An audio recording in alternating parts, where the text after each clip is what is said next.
Welcome to today's edition of the MIT Fire Hose Chat. I am Carol Urbano of the MIT Museum, and I will be your host today. Before we get started today, I would like to recognize that today, June 10th, is a day that many institutions around the world, including MIT, are celebrating shutdown academia and shutdown STEM. This is an opportunity for all of us to reflect and consider the ways that we might contribute to or perpetrate racism within our own institutions and communities. We are taking this time to listen, read, reflect, and learn, and really think about ways that we can contribute to ending racism in our own communities and institutions. We encourage all of you, you students that are joining us today and your teacher communities. We are the leaders of the future. We look forward to engaging you in this topic as well. We encourage you today and every day to read and listen and learn and think about ways that you can contribute to ending racism in your own communities. So why a fire hose chat? Um, MIT former president Jerome Wisner once said, getting an education from MIT is like taking a drink from a fire hose. As you can imagine, there are so many opportunities on the MIT campus, both formal and informal learning communities to participate, and it can often be overwhelming to decide which areas to focus on. And I'm sure that today's guest, Eran Egozy, now a professor of the practice of music technology here at MIT, but a former MIT student, can attest to the many choices of learning he had to make while a student here. So now I'm going to hand it. So many of you may know Professor Egozy as the founder and chief scientist of Harmonic Music Systems, creators of Guitar Hero and Rock Band. I'm going to now hand it over to Professor Egozy. Welcome. Hi, thank you. Thanks, Carol. Hello, everyone. It's nice to be here. Thanks for the introduction. Yeah, I just wanted to reiterate what Carol said about where we are now, particularly here in the United States of America, where um, the problem of racism has been with us for a very long time. And what happens to be happening right now is that we can see it in front of our eyes much more clearly because all these actions that are happening are being videotaped, and so everyone can see them now. It's unfortunately it's nothing new, but it is waking up a lot of people to realize that maybe now is finally the time to do something about it. And so it's very inspiring to me to see a lot of folks out there actually going out, taking to the streets, and protesting and seeing, and we're seeing a lot of activity there. And here in the States, we're also starting to see some discussion of modifying the laws and rules and practices in this country. But all that's the only way things actually can change is if all of us as individuals make an effort to change. And we can start by educating ourselves. And so there's a lot of great resources out there, and I think we will be posting some. There's already some in the chat right now, so I encourage you to find your place. Where are you in this education plan that we all have to have? Whether you're starting from the beginning or you already know a lot about it, find your place and move ahead from there.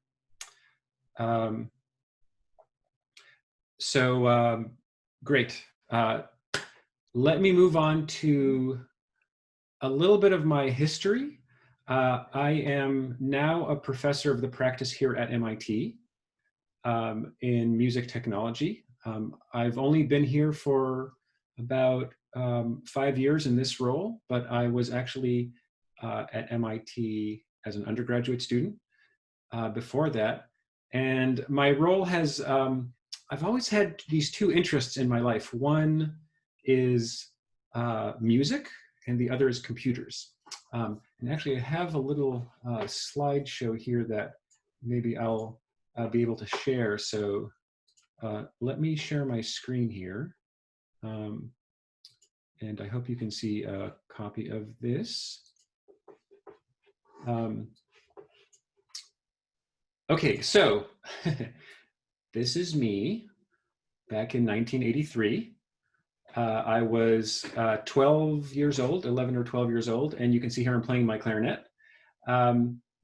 And also, a few years later, this computer came out. It's the Apple II, and my parents got me this computer. I was very interested in computers and in music. And with a friend of mine, back then we learned how to program the computer to make music. And I wrote in assembly language, which is something that, oh, is it still? Right, so what I had this project in mind when I was a kid. Could I take a computer program that I wrote myself in assembly language and make it sound like Beethoven? So I once got the score to Beethoven's Ninth Symphony, and I decided that I would enter every single note. And you have to keep in mind, back then we didn't have a mouse or any kind of user interface that would make this friendly. I actually literally had to translate every note of Beethoven's symphony, whether it was a G sharp or an E or an F or whatever the note was and how long it was, and actually enter it by typing these hexadecimal numbers. And I did this every day after school for probably 2 or 3 hours a day, like maybe after doing my homework, maybe not. But at any rate, it was a labor of love, and it was the first time that I really thought about how computers can be involved in making music. And so that was kind of the beginning. And after a little while, I continued playing my clarinet. Here I am in high school. It's 1989, and I'm playing a clarinet concerto with a high school band. In 1989, I got into MIT, and I was an undergrad for 4 years, and majored in electrical engineering and computer science. Music was always still a big part of my life, but I didn't really know how to combine the two like I had before. In other words, I loved playing music and had my music friends and played chamber music and orchestra and band and all kinds of great musical activities at MIT, performing mostly. And also I studied computer science and mathematics and engineering. But it wasn't until around 1993 to 95, when I was a student at the Media Lab, that I really was able to combine the two experiences together. And here's Todd Mackover, who was my advisor at the time. He's still there. This fellow here is Yo-Yo Ma. You might know the name and the picture. This is back when he was much younger, but still a phenomenal cellist back then. We worked with Yo-Yo to create a cello that could automatically interpret his gestures, how he was moving the bow, how he was fingering, in order to enhance his musical ability. So a set of computers were sensing his motions and then enhancing what he can do musically. And then you can see here a picture of me and my buddy Alex Sergopoulos. The two of us were office mates at the Media Lab. And when we graduated in '95, that's when we decided to start our company, Harmonix Music Systems. And you can see here, Harmonix has had a very long and fairly successful run. I am no longer there in a full-time capacity. I'm the chief scientist, which means I advise a little bit. But you can see we made a whole lot of different games over time. And in particular, we started with some games like the Axe and Frequency and Amplitude, some karaoke games that you've probably never heard of. And it was only around here, kind of about in the middle point, at about 2005, that we came out with the game Guitar Hero. We had a mission at Harmonix, which was to let everyone in the world experience the joy of making music.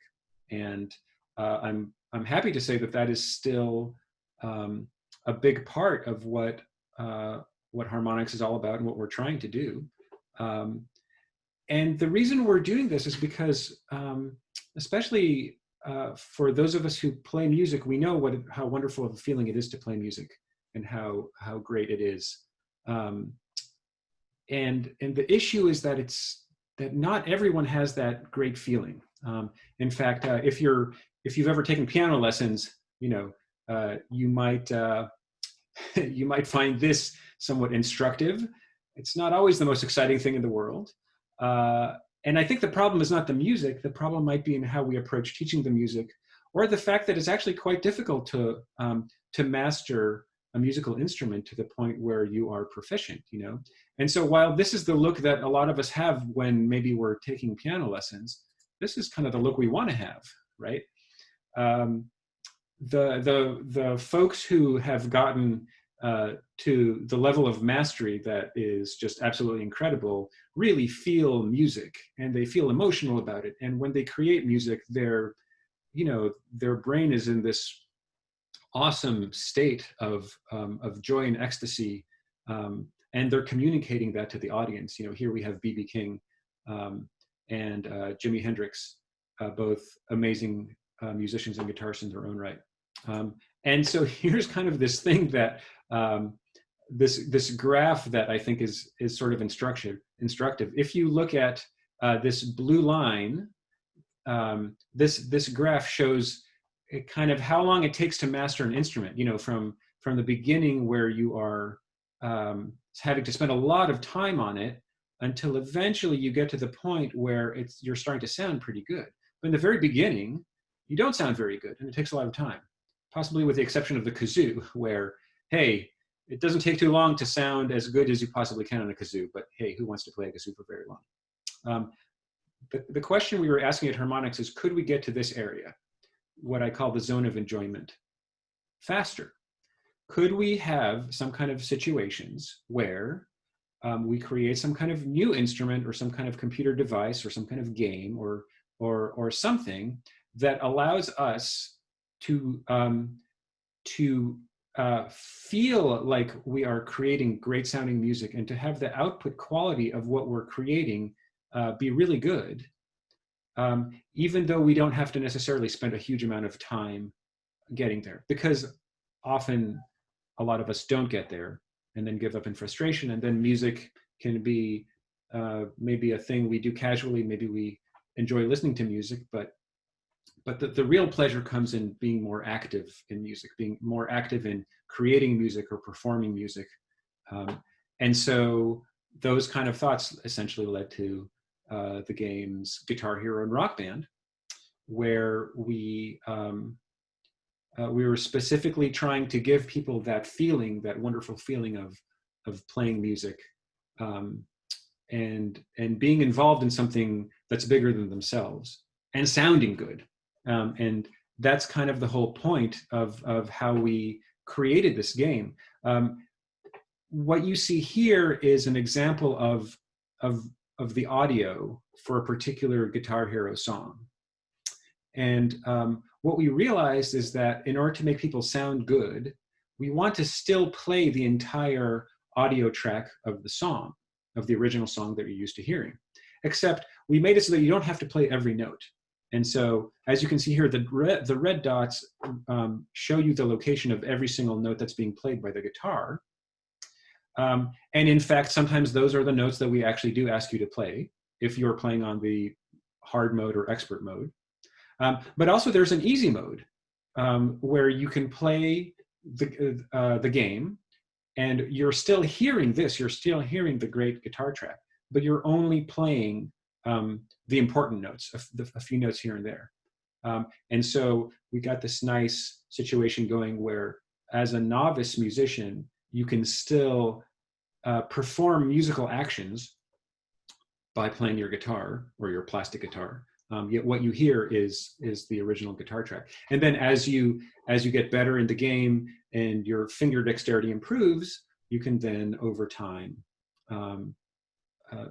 become more of a master of this instrument. Now, of course, it's not a real guitar; it's still a plastic instrument. But one of the things that we have been very heartened to see over the years is that people who play these games, Guitar Hero and Rock Band, do eventually move on to, or some of them move on to play a real instrument, a real guitar, or a real drum.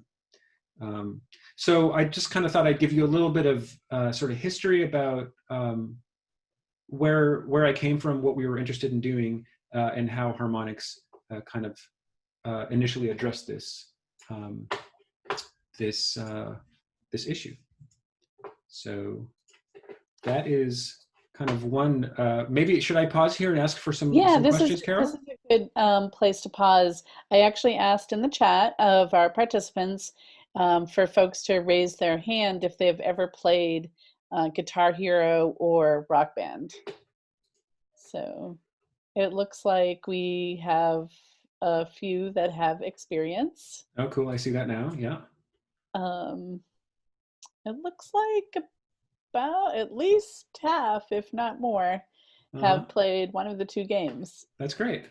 Good to hear. Because those So games we were made a also, long time ago. I think it's still, we still definitely have a Guitar Hero in this house as in the basement. Yeah, it comes good. out every once in a while. Still. Yes, I know what you mean. And I appreciate I always had to do the vocals, and the only reason I was a contributor in the family games was because I knew the words. Yes, not because I knew the pitch. So in fact, we had a rule that the singer gets to choose the song. Oh, okay, yeah. That everyone plays, because it's sort of the most exposed part of the experience. Mm-hmm. Yeah. So while I'm posing some questions to Professor Egozy, I'm going to let folks know that this is a good time, if you have questions for him, to enter them into the Q&A pod. And if you see a question that somebody else has already asked, you can upvote it and say that you like that question too. So we do have one question already. And one of our participants is asking if you, at this point in your musical career, if you're still in the zone of enjoyment after all these years in the music industry. Oh, yes, I certainly am. Thanks for that question. So in addition, like I was saying, in addition to developing software and video games, I have been playing clarinet. You saw the pictures of me playing in high school, but I continue to play all through MIT and also after MIT. So I'm lucky enough to also be in a professional music group called Radius Ensemble, which is here in the Boston area. And we play about 4 concerts a year, and I'm in a few other musical groups as well. So I continue to have the pleasure of making music, but you still have to practice. I have to practice every day for about an hour in order to stay in shape enough to continue to stay in that zone. If I let it go, and that does happen sometimes, then I need to essentially build up my skill to get back into that zone. Great. Did you ever think that Guitar Hero would have such a big impact on the gaming world? Good question. No, I did not. I had no idea. In fact, it took me kind of by surprise. You have to realize that Guitar Hero was developed and we put it out in 2005, the year 2005. And remember, Harmonix started in 1995. So when we started, we were very eager, starting a new company. It was very exciting. We had a lot of great ideas, and it took a very long time before Guitar Hero happened. In fact, there was a period of about 4 years where we were not even making video games. We were trying to make musical experiences that let people feel like musicians, experiencing the joy of making music. And unfortunately, those were not very successful. And even after we started making video games, where we thought maybe using video games as the vehicle to let people experience this joy of making music, maybe that was the way to do it. Even then, it took quite a long time.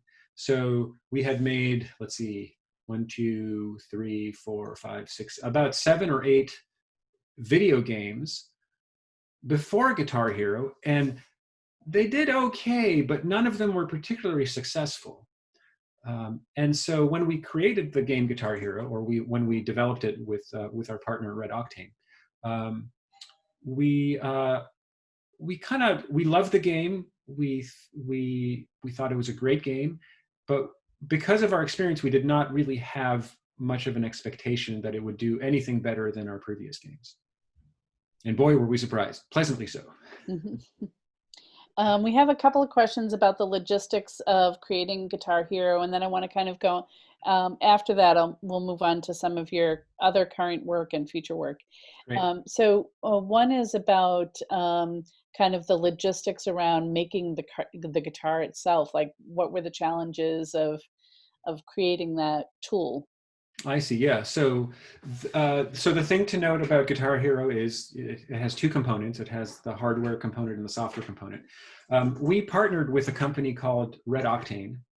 They were out of California, and they specialized in making game hardware. In fact, if some of you know the game Dance Dance Revolution, they had not developed that game. That was Konami, but they created the dance mat, a high-end version of the dance mat that you could buy and have a better experience using Dance Dance Revolution. And they approached us at some point saying, hey, we would like to make a game where we're more an integral part of the game as opposed to kind of an aftermarket product. And that's when we agreed that we would make a guitar game. They would produce the hardware and we would produce the software. It was nice that they had experience in this kind of business already. So they had relationships with factories in China to create these game controllers. And we worked together on the design of the guitar. And one funny story is that we at Harmonix had told them that the guitar really had to have a whammy bar as part of the guitar, you know, the thing that lets you pitch bend the notes.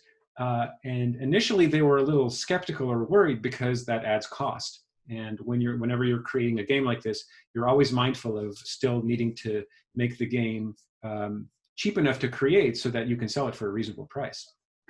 And they were quite concerned this was going to add cost to the game. And yet we told them, no, you have to put it in there. It's so crucial for this game.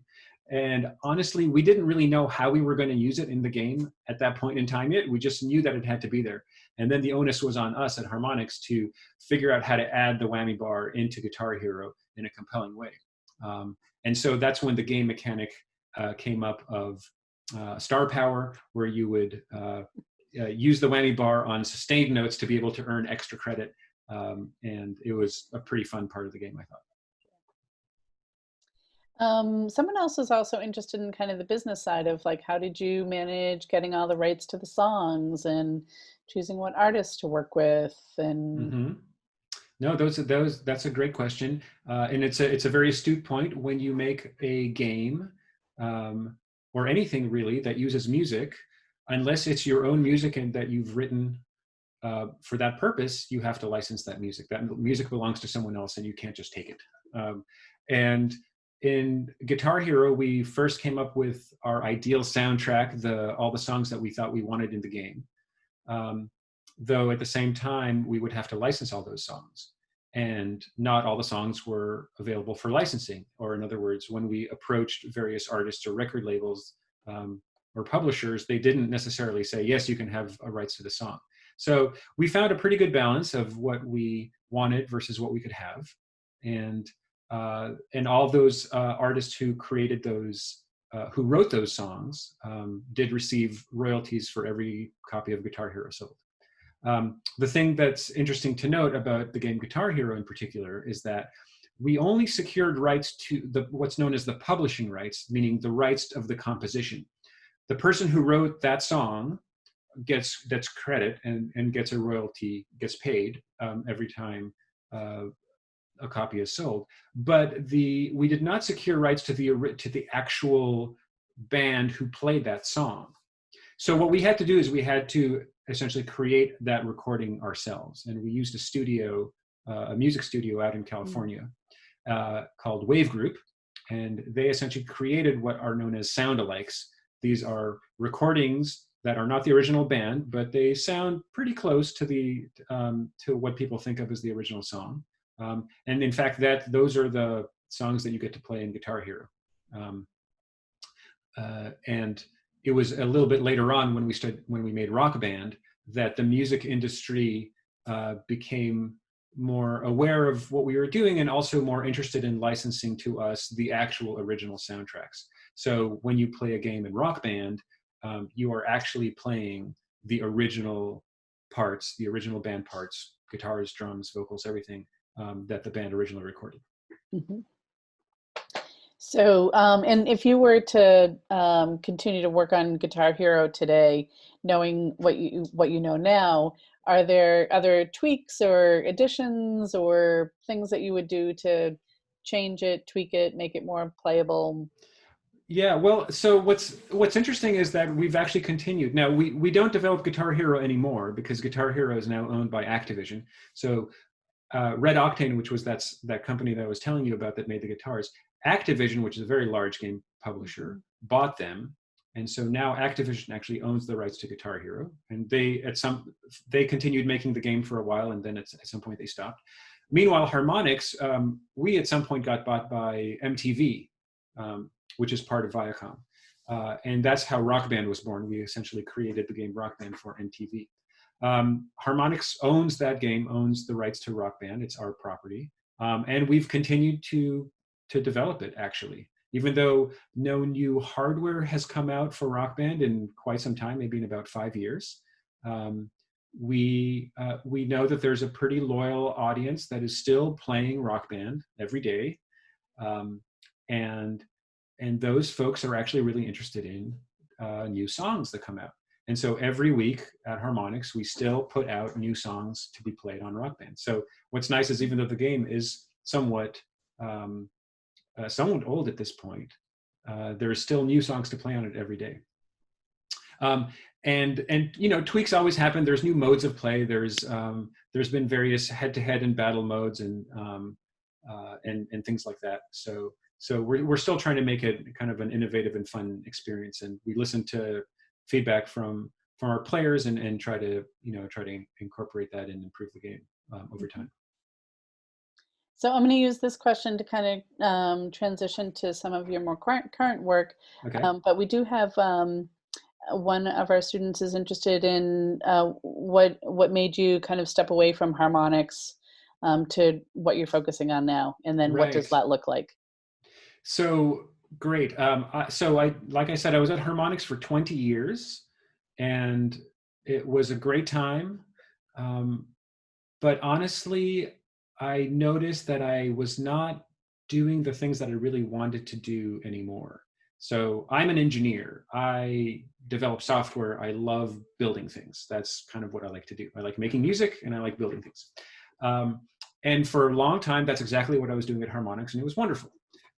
But as the company grew and I was the chief technology officer, which meant that I was in a managerial position, and so my job became more about managing the company and hiring people and setting technical direction for the company. And I noticed that I wasn't really building as much anymore.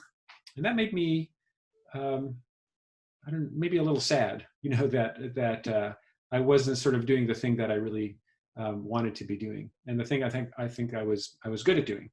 And um, and so I managed to essentially step off the management team, which means that I was no longer going to the weekly management meetings, and I arranged for myself to have a different role in the company, and that role was more project based, where I could actually work on new technologies, and I had a great time doing that.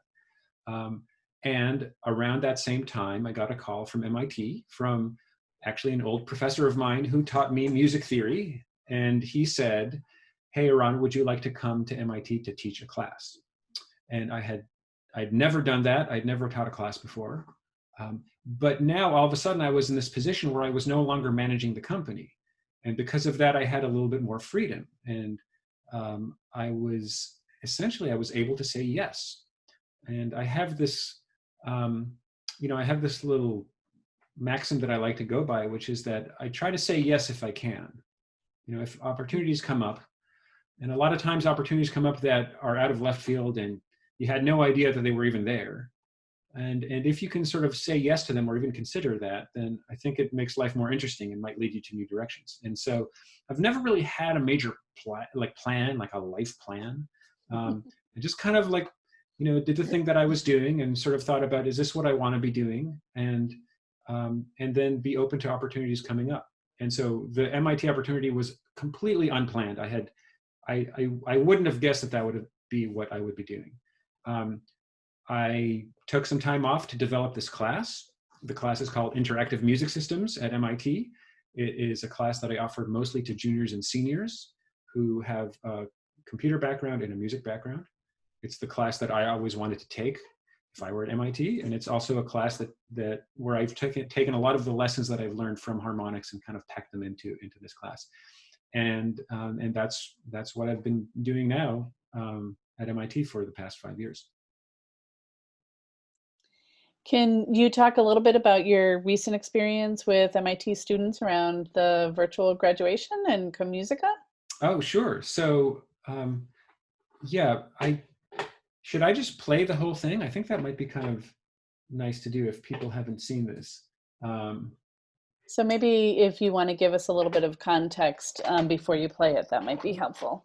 Yeah, so let me see if I can just get, I just want to get the YouTube thing here ready. Okay. So, okay, I'll just kind of, I guess I'll give you a little. And one, I will let you know about this family of schools that we're talking to their students. They also have a collaboration with Juilliard, and so most of the students are playing musical instruments on an ongoing basis every year. Great. So for example, if right now I asked how many people that are attending right now, raise your hand if you are currently playing and studying a musical instrument. Wow, it's a lot of people. Awesome. So, this is great. Great to hear. A lot. Good. Okay, this is great. So this sort of goes back to do you remember when I was telling you about my focus, which is to let everyone experience the joy of making music? So you all know what I'm talking about. And what happened a few months ago was, since the whole coronavirus situation happened and unfolded here very quickly, to where within just 1 week, all the MIT students were told they had to go back home. And it was maybe about a month or two after that that we got the announcement that commencement would not happen in person. Commencement is where everyone gets their degrees, and it's a beautiful ceremony. I remember my commencement very well when I was graduating from MIT. And the committee who was in charge of commencement all of a sudden had to pivot and make a virtual commencement. And they had to figure out what to do for that. They contacted a friend of mine, Evan Ziporn, who is faculty at MIT in the music department, a composer who I've worked with on projects in the past. And he contacted me and said, hey, is there something we can do together? And we kind of talked about it and had this idea of writing a piece of music. And Evan is the composer, so he would write the piece of music. We would count how many notes there were in that piece. And it turns out there were about 800 or 850 or something like that. And I had this idea of getting every student at MIT who's graduating to musically contribute somehow to this piece. And what we arrived with is, well, maybe everyone can sing one note. And the idea is that, of course, if you're a musician, like some of you are, or if you're a singer, you can probably sing lots of notes and you can probably sing in tune, which is great. But I think most people might have a hard time with that. But if we ask them just to sing one note, right, everyone can sing one note. So that was the basic idea. Let's have everyone sing one note. And then using a bunch of code and software and technology and algorithms, we could assemble them all together into a piece of music. It was a huge undertaking. And we had a lot of great help from all kinds of people around MIT, including a submissions website. We created a website that was specifically dedicated to this, where if you were a graduating MIT student, you could go to this website, click on a few buttons, and then record yourself singing a note. And so you would have people singing like, ah, just a single note like that, or maybe just da. Okay, we had all these videos, about 800 in total, and then our job was to turn them into a piece of music. We did that. We also had a video team that had an idea of how to create this music and have it be part of almost a story or a journey MIT students walking down the Infinite Corridor, which is a very well-known part of MIT that students undertake that journey every day. And the result was what I'm about to show you. It's called Musica, and it essentially celebrates the graduating students of MIT, the class of 2020, and tries to have them all be part of one singular musical experience. So I will share my screen and let you guys have a look at it.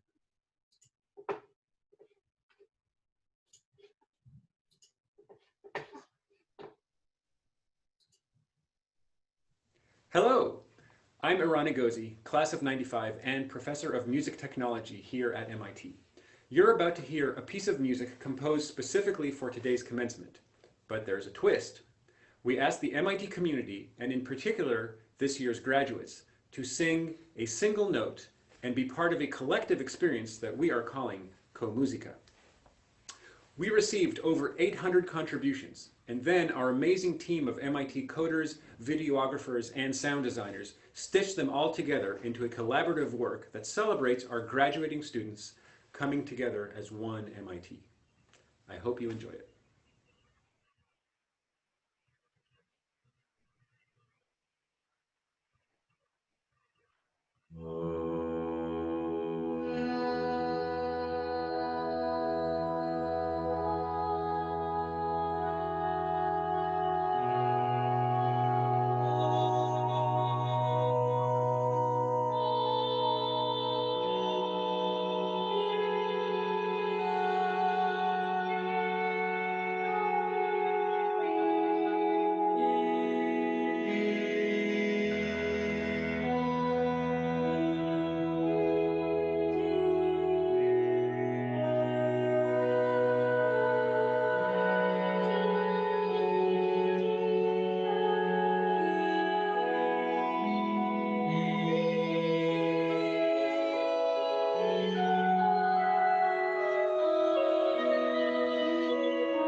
All right.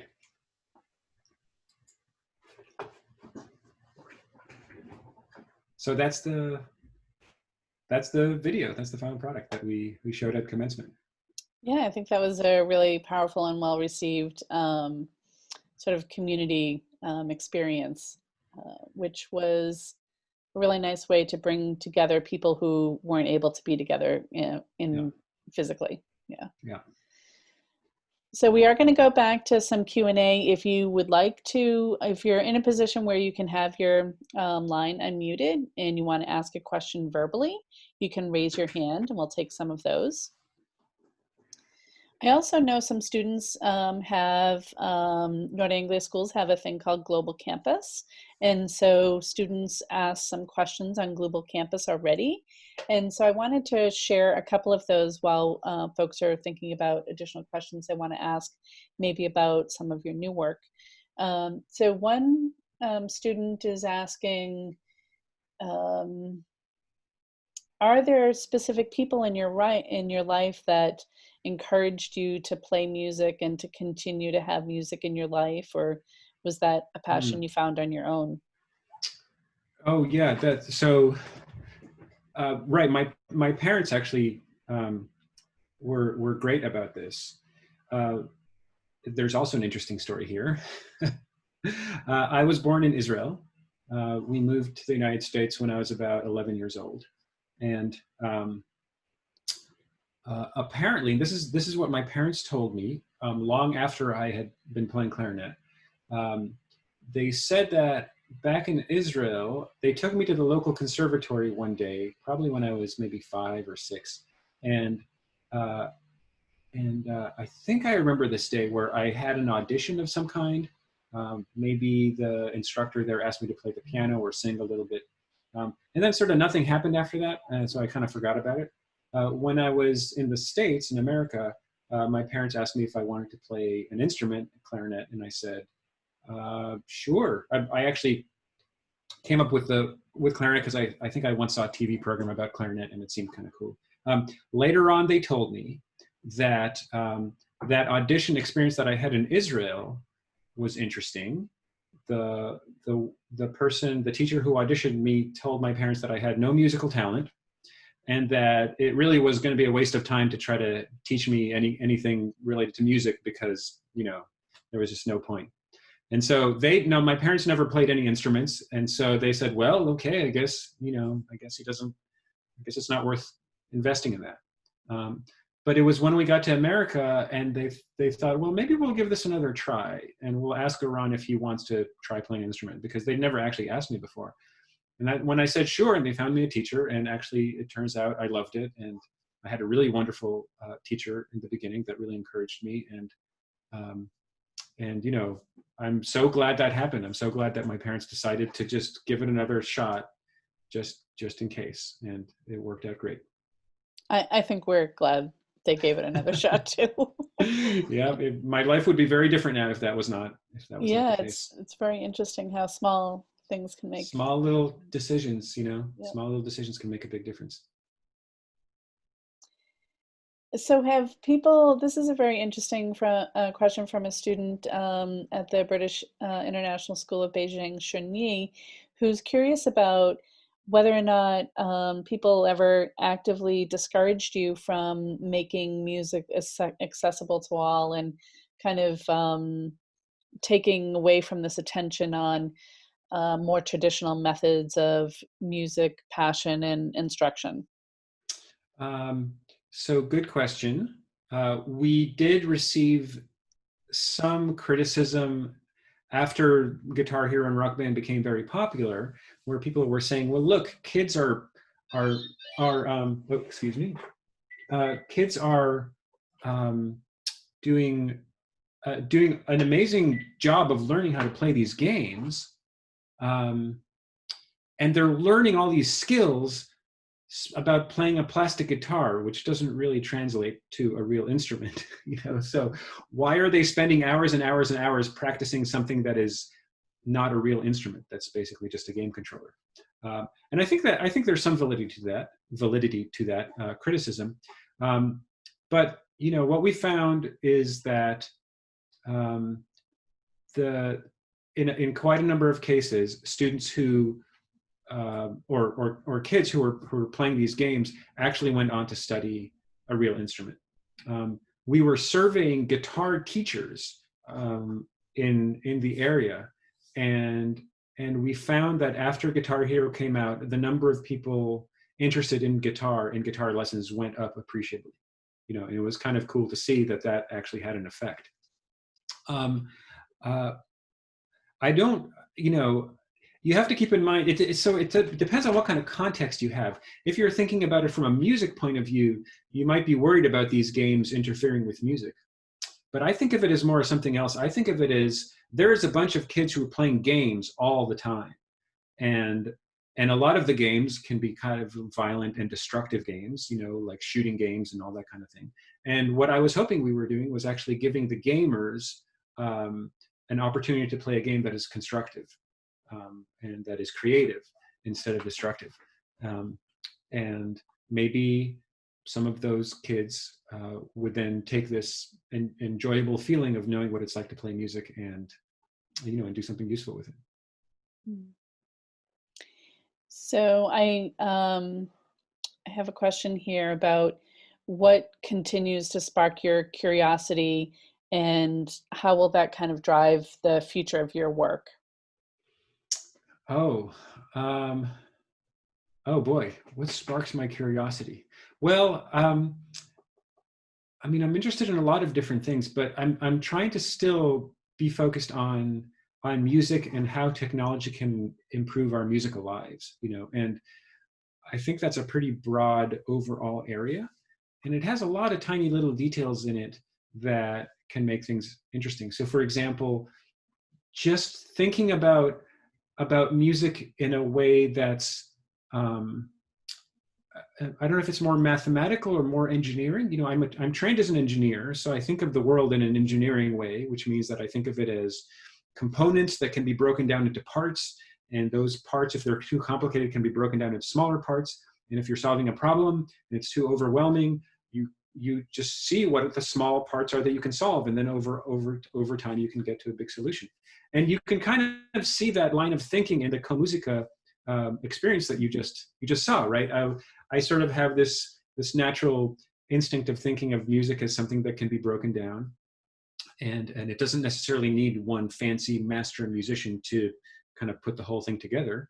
A lot of people can contribute in their own way and still be part of a musical experience, and I think that's an area that I've always loved, and I'm always kind of looking for ways to help people experience music more deeply using technology. And there's a few other examples that we could get into if we have time that kind of touch on the same thing. Yeah, we have about 10 minutes. Okay. So I don't know if anybody would like to ask a question verbally. Please raise your hand, and I'll get to that. Yes, please do. Raise your hand. So one of the other things that folks are interested in is the entrepreneurship side of things. So when you're thinking about these new areas of work and potential new innovations, or say you have an idea and you want to start a company, like what does that process look like? Who do you partner with? How do you get money to get started? Yeah, those are all good. Yeah, I know. The thing about entrepreneurship is there isn't just one way. There's no one right way of doing it. There's no specific formula. And maybe that's what makes it hard, but maybe that's what makes it interesting.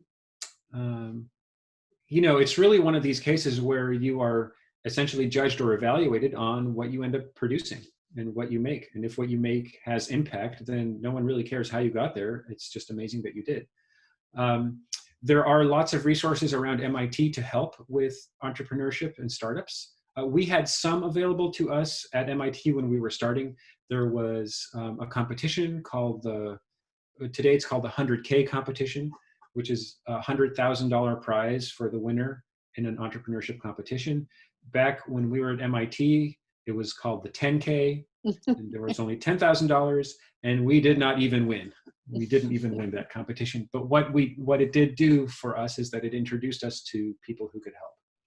And we met we met a number of our early mentors who kind of helped show us around. MIT right now has the Venture Mentoring Service, which is a group of volunteers who help startups with advice. There is the Martin Trust Center at MIT, which is run out of the Sloan School of Management, that helps people with new ideas and how to pitch those ideas and how to create a compelling presentation for investors and how to play around with the idea. There's the Sandbox Studio at MIT, run out of the School of Engineering, which tries to incubate ideas. Even if you have just a smidgen of an idea and you're not quite sure where it's going to go, they'll give you a little bit of money to spend some time working on it. And I think, at least for me, the thing that worked well was to think about entrepreneurship in the context of where I was in life at the time. And I was lucky that this opportunity came up to start a company when I was young, and I did not have many responsibilities. I was not married yet. I did not have a family. And so I could live really cheaply. I had a tiny little apartment, and I basically continued to stay to have the lifestyle of a student, very meager, while we developed our ideas and raised some money. At the time, someone was asking about how do you raise money. So we actually raised money initially from friends and family, and managed to. Alex had some friends, and I had some friends, and 5,000 here, 10,000 there, and soon we had $100,000 to get started. That was enough to last us a full year.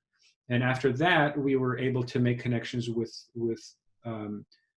investors who were, who had more experience and were able to invest in bigger companies. And so you just take one step at a time. You start with what you know and what's around you, and try to build on that. And eventually that's how we got there. So do you have any final suggestions or advice for young people looking for ways to find their passion? And Yes, definitely. So I think it's just so important to develop a sense of what you like to do and what drives you. And I don't think it's that easy to do necessarily. Like, for example, even when I was at MIT and I knew that I liked engineering, I ended up in this group as an undergrad doing research, part of a program here we call UROP, the Undergraduate Research Opportunity Program. And I was there for 3 years.